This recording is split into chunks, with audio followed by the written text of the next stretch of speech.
नमस्कार, मी सदानंद बाळकृष्ण बारवे, राहणार जेजुरी। मी आणि माझ्यासोबत जे आहेत ते विश्वस्त नितीन कदम, जे श्री खंडोबा देवतालिंग कडेपाडा ट्रस्टचे विद्यमान विश्वस्त आहेत, आणि माझ्या उजव्या हाताला जे आहेत ते गुरुकोळी वीरगडशी पुजारी संघटनेचे अध्यक्ष माधव बारवे आहेत। आम्ही तिघं मिळून आणि आमच्या समाजातले सर्व साथीदार हे मिळून श्री खंडोबा देवतालिंग कडेपाडा ट्रस्टचे विद्यमान विश्वस्त आहेत। काही विश्वस्त यांच्या विरोधात त्यांचा जो चाललेला काही मनमानी कारभार आहे ह्याच्या विरुद्ध आम्ही आमची मत आणि त्यांच्या विरुद्ध केलेल्या तक्रारी हे आपल्यासमोर आम्ही मांडत आहे। तर साधारणतः कडेपाडा ट्रस्टच्या सुरुवातीचा काळ किंवा त्या संदर्भात मी थोडक्यात पहिली माहिती देतो। 1954 साली ही ट्रस्ट स्थापन झाली। 1984 साली त्यांची घटना मंजूर करण्यात आली। त्याच्यानंतर त्या ट्रस्टमध्ये विद्यमान 7 विश्वस्त काम करत होते। आजच्या तारखेला 2 विश्वस्त मयत आहेत आणि 4 विश्वस्त कार्यरत आहेत। बाकी माझ्यासोबत जे आहेत ते नितीन कदम आणि योगेश मोरे, रामचंद्र जंगलूजळभाई, म्हाळसाकांत नारायण आगलेवे, वाल्मिक रंगनाथ लांगी, सुरेश रघुनाथ बारभाई आणि चिंतामणी शंकरराव सातभाई। तर यामध्ये चिंतामणी शंकरराव सातभाई आणि सुरेश रघुनाथ बारभाई हे मयत आहेत। यापैकी रामचंद्र जंगलूजळभाई यांनी राजीनामा दिलाय। तर आत्ता जो ट्रस्टचा सगळा कारभार चाललाय हा मनमानी कारभार आहे, हुकुमशाहीसारखा कारभार आहे। यामध्ये आता त्यांच्या मुलांना सहभागी केलेलं आहे। सगळ्यात महत्त्वाची बाब म्हणजे की धर्मादाय सहयुक्त यांनी 2017 साली ही ट्रस्ट बरखास्त केली होती।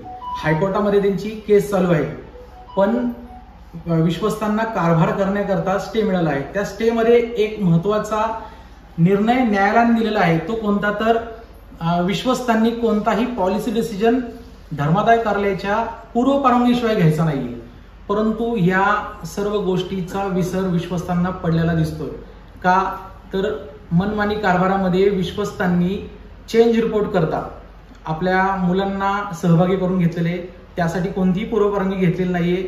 संपूर्ण कारभार हा विश्वस्तांच्या मुलांच्या हातात दिलेला आहे। विश्वस्तांनी जी इतर काही केलेली कामे आहेत की ज्यामध्ये प्रचंडपणे भ्रष्टाचार किंवा काही चुकीच्या गोष्टी आढळून येतात, त्यामध्ये आपण जर पाहिलं तर ट्रस्टचं सगळ्यात प्रमुख उत्पन्न जे आहे जे तेल टेंडर आहे, जे मी तिथं 2014 साली माझी तिथं सचिवपदी नियुक्ती झाली। 2014 ते 2022 या कार्यकालात मी तिथं सचिव म्हणून काम करत होतो। तर या कार्यकालामध्ये मला विश्वस्तांच्या काही ज्या गोष्टी समोर आल्या, ज्या चुकीच्या गोष्टी समोर आल्या की ज्याच्यामुळे ट्रस्टला किंवा विश्वस्तांना नुकसान होईल, या मी दाखवून द्यायचा प्रयत्न केला। तर त्या समोर सांगतो की त्यामध्ये तेल टेंडर द्यायचा अधिकार ट्रस्टला विश्वस्तांना 33 महिन्यात असताना 99 महिन्याचं तेल टेंडर काढले गेलं। तर याबाबत विचारणा केली गेली। मौल्यवान धातू जो ट्रस्टच्या लॉकरमध्ये पाहिजे तो विश्वस्तांच्या घरी आहे, तो कसा? त्याच्यानंतर ट्रस्टच्या मंदिराच्या आवारामध्ये इंटरनेटचा टॉवर आहे, त्या इंटरनेटच्या टॉवरच्या भाड्याविषयी सुद्धा तफावत जाणून आली। देणगी पुस्तकाची छपाई, सगळ्यात महत्त्वाचं की ट्रस्टला देणगी ज्या आधारे येते ती देणगी पुस्तकाची छपाईचं टेंडर कोणालाही न देता विश्वस्तांनी स्वतःच्या घरामध्ये ते छपाई करून ही पुस्तकाद्वारे देणगी गोळा केली जाते। म्हणजे छपाई किती केली जाते किंवा त्यामध्ये नक्की किती उत्पन्न मिळू शकतं हे अंधारात ठेवले गेलेलं आहे। त्या ठिकाणी मी कारभार करत असताना सुद्धा ह्या गोष्टीला विश्वस्त घाबरले गेलेले नाहीयेत।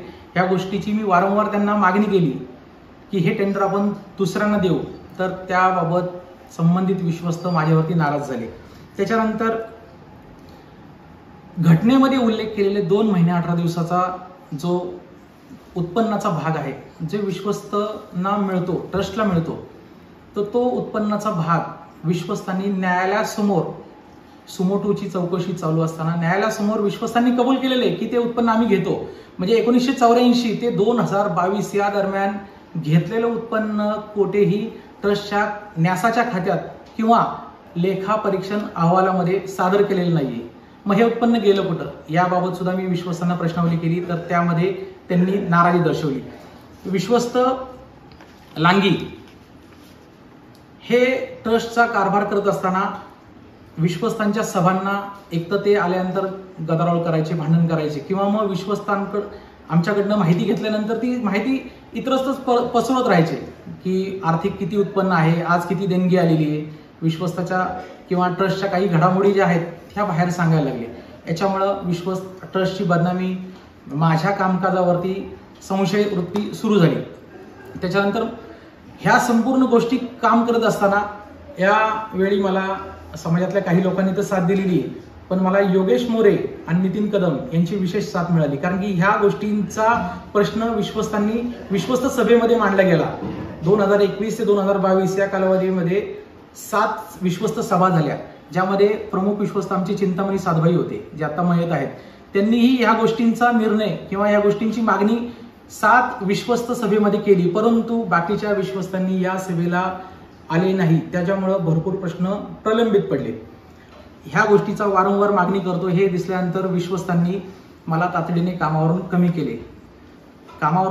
हा त्यांचा अधिकार समजून मी त्यावेळेस काही बोललो नाही. परंतु ही गोष्ट मला निदर्शनास कधी आली की माझ्या जागी विश्वस्तांनी गैररीती समन्वयक म्हणून विश्वस्तांचा म्हाळसाका नागलावे यांचा मुलगा नियुक्त केला, की जो व्यवसायाने वकील आहे. तो इथं कारभार करू लागला. तो कारभार करीत असताना हुकुमशाही पद्धतीने कारभार करणं, मनमानी कारभार करणं, व्यवस्थापन अख्खं हातामध्ये घेतलं. या गोष्टीला विश्वस्तही वैतागले. पुजाऱ्यांना तो मंदिरामध्ये त्रास देऊ लागला. परंतु विश्वस्तांनी या गोष्टीमध्ये आक्षेप घेतला की या पदाची नियुक्ती किंवा हे पद नसताना हे कसं काय निर्माण केलं गेलं. परंतु विश्वस्तांनी केलेला अर्ज, विश्वस्तांनी केलेल्या सगळ्या मागणीला त्याने पूर्णपणे ठुकावून दिलं. विश्वस्तांनी त्यानंतर ह्या गोष्टीसाठी धर्मादाय कार्यालयामध्ये लेखी तक्रार केली.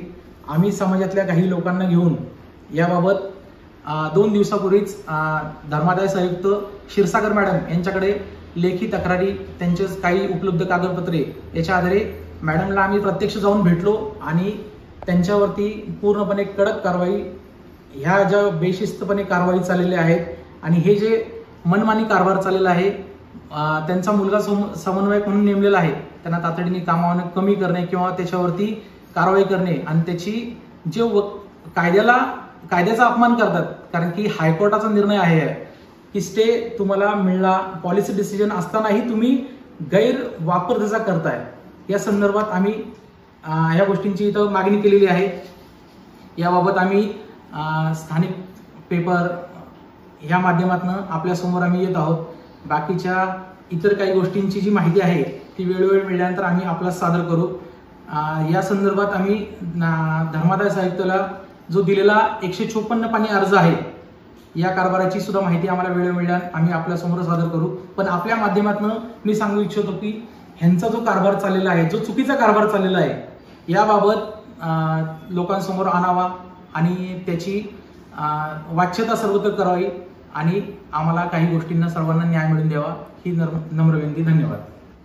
नमस्कार, मी नितीन शिवदास कदम, कडेपठार देवस्थानचा विश्वस्त. आता जो ट्रस्टचा व्यवहार चालू आहे, जो कारभार चालू आहे, हा सर्व मनमानी आहे. ज्याला जसं वागायचं तसं तो वागतो. आणि विश्वस्त म्हणून ज्यावेळेस मी तिथे विचारायला जातो की बाबा हे असं का होतंय, ते तसं का होतंय, बँक स्टेटमेंट किंवा कर्मचाऱ्यांच्या नियुक्ती, कुणाचे काय पगार, याची ज्यावेळेस आम्ही विचारणा करतो त्यावेळेस त्यांनी आता आम्हाला फक्त उत्तर एवढंच मिळतं की ठीक आहे, चाललंय, ज्यावेळेस गरज पडेल त्यावेळेस आम्ही तुम्हाला त्याची कल्पना देऊ. पण सदर्भ ट्रस्टचा अजून कुठल्याही बाबतीत निर्णय लागलेला नाही. हे जे काही सगळे आहे हे कोर्टात विषय अजून पेंडिंग आहेत. ज्यावेळेस तिथनं त्याचा निकाल लागेल त्याच्यानंतर ट्रस्ट त्याच्याबद्दल कुठल्या गोष्टीचा निर्णय घेईल. आता सगळ्या चाललेला कारभार हा फक्त ठराविक 5 विश्वस्त निर्णय घेतले जातात आणि त्यांचे ते ठरवतात. ह्याचा पुढे जाऊन आम्हाला त्याचा त्रास होऊ नये म्हणून आम्ही आता ही भूमिका घेतलेली आहे. नमस्कार, मी योगेश मथुरादास मोरे, श्री खंडोबा देवता लिंग कडेपठार ट्रस्टचा विद्यमान विश्वस्त. तर मी 2014 ते 18 या काळात माझे प्रमुख विश्वस्त पद होते.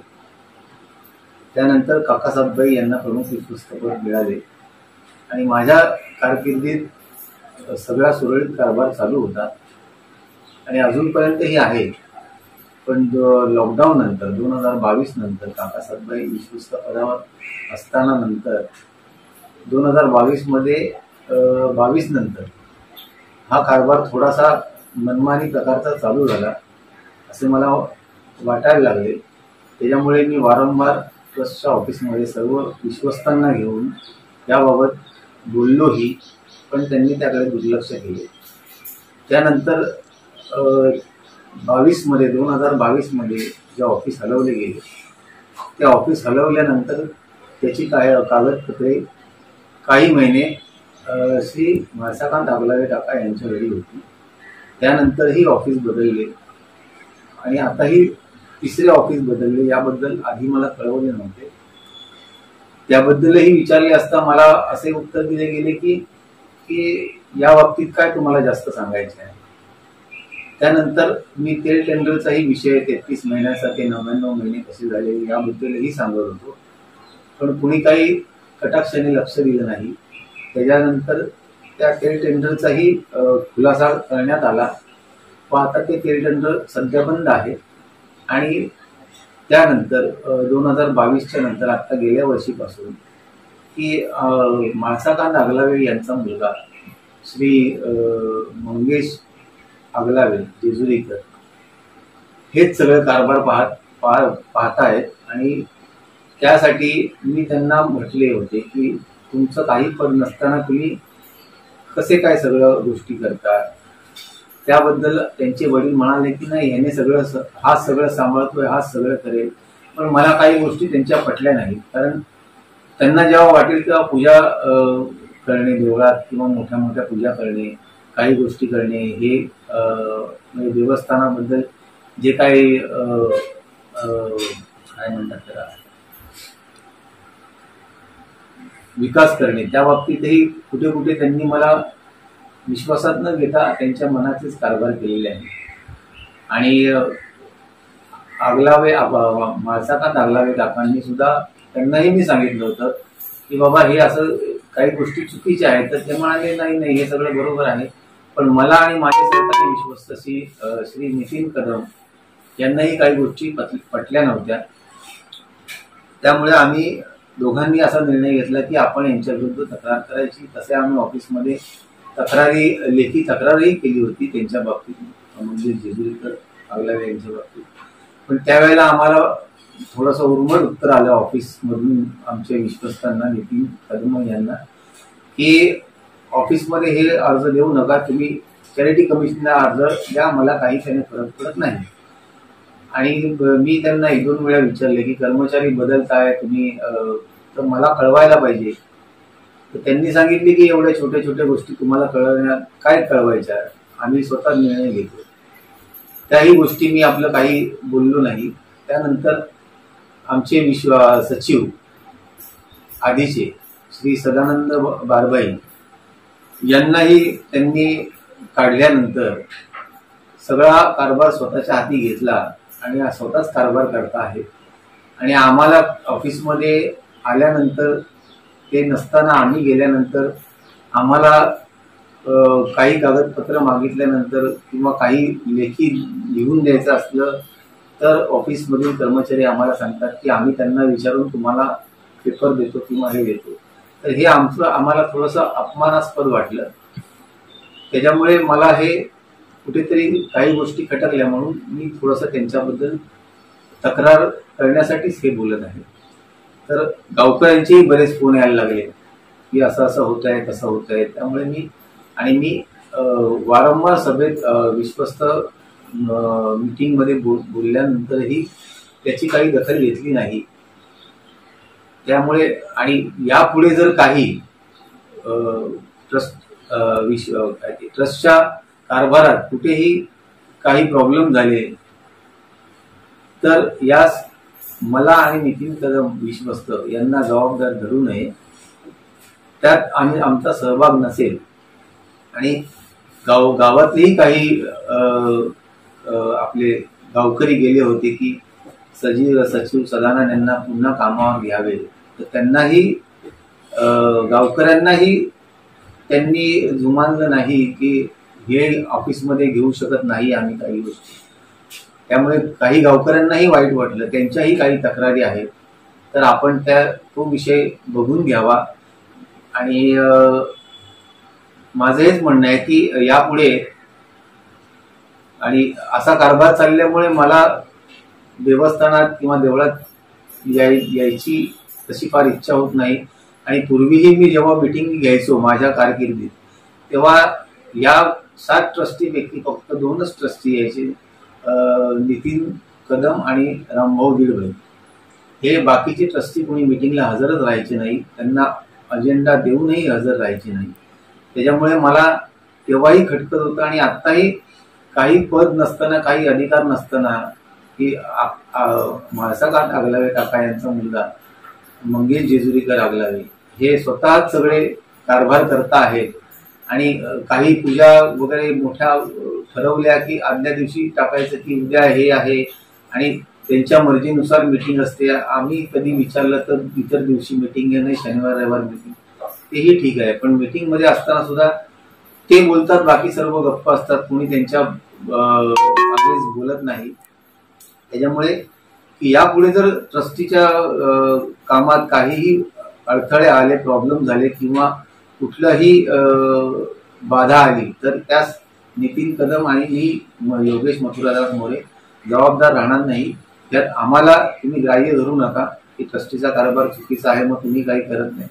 त्याच्यामुळे या कारभारात जर काही प्रॉब्लेम झाले तर आम्हाला जबाबदार धरू नये. धन्यवाद. जय मल्हार.